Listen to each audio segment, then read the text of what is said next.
What is going on, ladies and gentlemen? Welcome back to another video. This is going to be a super exciting one that I've been working on for ages. This is going to be my representation of a real Mirage 2000 French Air Force demo that's probably been flown like in the 90s. I'm not really sure, but the good thing about this one is that there's HUD footage of the entire thing start to finish minus the landing, which you shall see next to my video as an overlay. Now obviously I will not be able to match it 100% just because I don't think even if the same pilot flew it you know, the next day you would match it 100%. So the timings might be a little bit off, but we'll try and sort of put side by side each maneuver and see if I can get it kind of close to reality, which I think for the most part I've managed. Now this one is so complex and complicated that there's so many maneuvers, there's so many rolls, there's so many it's all basically, there's no time to breathe. It's all like one maneuver, next maneuver, roll, another maneuver, roll again, 4-point roll, and it just happens so quick that I do not have enough time to multitask, and like I would normally do, just fly through it and tell you at the same time what's going on. So what I've done in this one is actually I've flown it first, and then I've done a recording overlay on top of that to try and explain to you as much as I possibly can as to what is going on. And even then there's so little time to actually tell you about every single thing that I'm looking at, either whether it be a visual reference on the ground, or perhaps a speed, or perhaps a height. I've probably missed quite a lot of that out just because it's so fast-paced that I can't keep up. But nonetheless, I've tried my best to try and make it as entertaining, interesting as possible, to try and show you exactly what's going on. And it took a huge amount of work to try and figure out what is going on in the HUD tape, but I have eventually, and I know exactly what they're doing and at what point. So anyway, without further ado, let's get going. We have 2 good engine starts. You're clear to disconnect the headset. We'll see you on the left with the pin. Thanks a lot.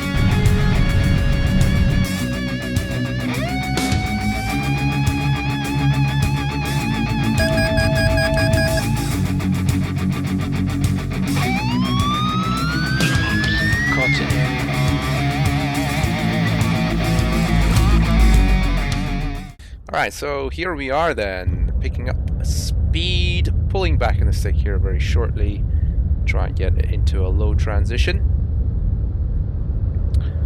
Wheels are off the ground, gears coming up, check the gears up, gears traveling, waiting for 220 knots, pulling up 20 degrees nose up, doing a roll and a half, or a quarter I should say, pulling 50 degree offset, that's 340 heading, doing one more roll, pulling up, killing the thrust, and in the video this guy got down to about 120 knots here, pitching up about 65 degrees, making a sort of like 3/4 roll to the right. He got down to like 80-79 knots there at some point, which I didn't. It's just quite difficult to get it exactly the same way, and I'm sure if he was to repeat it he might not be able to, you know, mimic it exactly the way he had it before. So now setting ourselves up for a gate of around about 600 feet, 380 knots, making a roll and a quarter, pulling back full back stick off to the right. This is now 90 degree offset to the runway, heading 020. Pulling up for what is going to be a loop with a roll, aileron roll over the top here.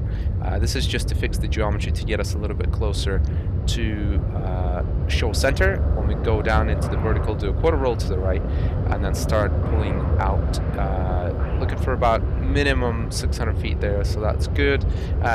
I was a little bit slow in this case. The guy in the video was a bit quicker. He was above 300 knots. Here you should accelerate between 330, 380 and get to about 400 as we make sort of 270 degree horizontal turn in towards show center. This will be heading of 200-ish, and now we're pulling up. Should be close to 400 knots there. It was just a little bit slow, but that's fine. We'll fix that geometry by easing the pull here over the top. Doing 2 aileron rolls over the top, and now coming back down perpendicular to the runway for what is going to be a left 3/4 roll, full back stick to line ourselves up with the runway, and then an aileron roll. So here we go, looking for about 800 feet there, so we're good.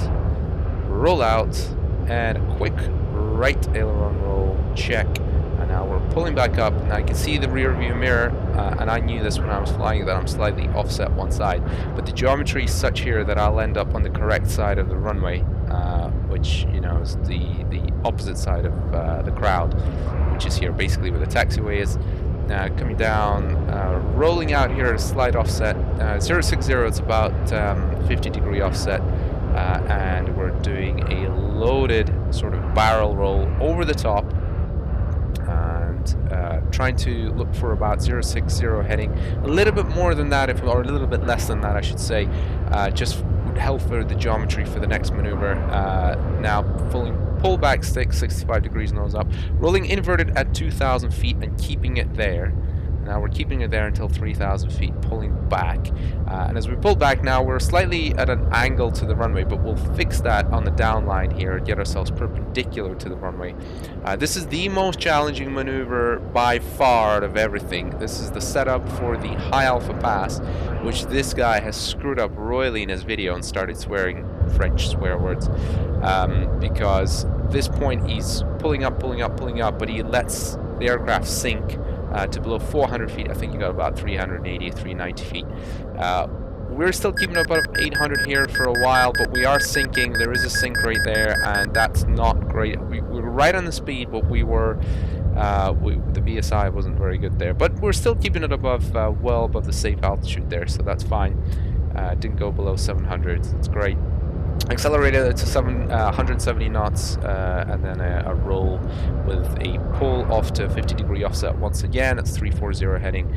Pull up 55, 60 degrees there, doing a roll in about a quarter, just over. And now pulling back, setting ourselves up for the next maneuver, which is going to be a 4-point roll. 4-point roll is quite difficult to nail. What helps is trying to keep the speed fairly constant. He was approaching 400 knots there as he did it, so there's 1, 2, slight delay in between the rolls, 3 and 4. I think I nailed the speed pretty much. He was up about 430 knots there by the end of that as well.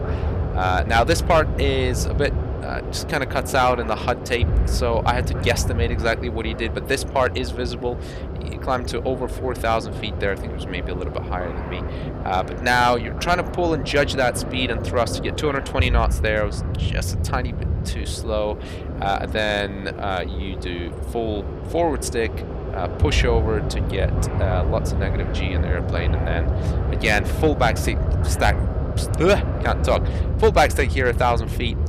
We've now pulled to a 90-degree offset perpendicular to the runway, 020 heading once again.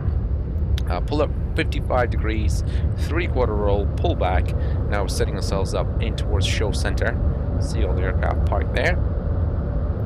And this will be essentially pulling up vertical just prior to getting to the runway, and then a left quarter roll to set ourselves up parallel to the runway. So here we are, just look at the runway, quarter roll, parallel to the runway, and now we get into what is essentially a series of Cuban 8, or one full Cuban 8 essentially. So we're pulling. Shouldn't really get below 600 feet there. I got to 500 and a bit, so that wasn't great, but it's fine. It was very temporary. Again, pull here to the vertical and a half roll to essentially make a sort of half Cuban, except we're using vertical uplines and downlines instead of sort of 45-degree up and down. Now, pretty challenging maneuver. Roll inverted first, quick delay, and then a full roll back to inverted the other way, and then back the other way to be wings level. And this is the end of the demo. I don't actually know how he made the landing, if I'm honest, because it's not in the HUD tape video. So this is my own guesstimation of how it's done. And I think this is pretty logical, so that's what I'm going to do it. So we're just getting the landing gear out now, getting the HUD into approach mode, getting the landing light on, seats going up a touch just for landing, and now we are setting ourselves up with the runway. So this is all pretty standard, easy stuff. As you can see, I lined up slightly to the right, just correcting that now. Getting the AOA and the speed bang on there for where I need it. And now coming in for a greaser. Which, to be honest, I don't think I actually got a greaser in this. I think it was okay. It wasn't a greaser though. Pull up, bang, get the spear brakes out, keep the aerodynamic braking going, just keep the nose up for as long as possible. Now it's coming down, do FCS reset, and we are good. So that, ladies and gentlemen, was the Mirage 2000 demo. Or as close as I could possibly get it. It took an eternity to try and practice this. And in fact, just trying to work out everything from the HUD tape as to how it all was. Because when you watch that HUD tape, initially it might seem like, how the hell do you get enough info to figure out, you know, what's actually happening? But because there's enough in terms of headings and speeds, you can actually work out exactly where he is relative to the runway, and all the maneuvers are basically they're based around either parallel to the runway, perpendicular to the runway, or a 50-degree offset one side or the other. So all I had to do was basically just first of all record all the headings, right, and then work out the headings that I need here at Paphos. Based on the runway heading, of course.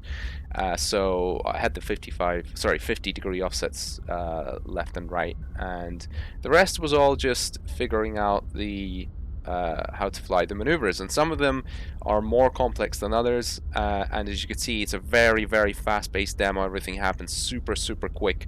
There's just no time to blink, and that's why I couldn't really do this and talk to you at the same time. So I had to do this, which is you know, record on top of it essentially, and tell you everything that's going on, because there's just too much. There's so much concentration required, and there's so many sharp maneuvers that require, you know, for you to be super, super precise, and then think ahead about the next maneuver. And then if you are a little bit off speed or off height or whatever, which happens, of course, it happens all the time, you just need to have an idea in your head how you're going to fix it for the next one. Do you extend a little bit, or do you shorten, tighten it, or etc., etc.? So it's just, you know, I just couldn't do enough multitasking here to try and do it all at the same time. Also, unfortunately, I'd love to show you the external views, or maybe even like a cockpit GoPro style, you know, footage of this demo, but of course the recording has totally screwed up, and after takeoff my airplane does some weird stuff and then just crashes into the ground. It's very, very, very frustrating, because it took so many hours of practice and even just, you know, figuring out what's happening in that HUD footage, etc. And it'd be fantastic to get another video out of this and show you like a full external airshow crowd sort of perspective, but it's just not going to happen, because I don't know why ED hasn't fixed this replay issue since many years, and we're still getting new modules and updates and this and that one, stuff like this, which is, in my opinion, quite basic, is very broken, and it's just the luck of the draw. Sometimes it works, sometimes it doesn't. I don't know if the RASBound modules maybe screw up a little bit more in replays, I don't know, but it happens to all modules as far as I can tell. And I know the F-14 is the worst, even though I don't fly it, but it is frustrating. There's not much I could do about it, I'm afraid, but I hope you enjoy this one, and stick around potentially for a VR version of this, where if I don't talk during the demo, it doesn't shake that much, and it could be pretty interesting. Good perspective there, proper pilot side view. So I hope you've enjoyed this one. If you have, please make sure to smash the living daylight out of the like button, and hopefully subscribe for future videos, and I'll catch you in the next one. Adios.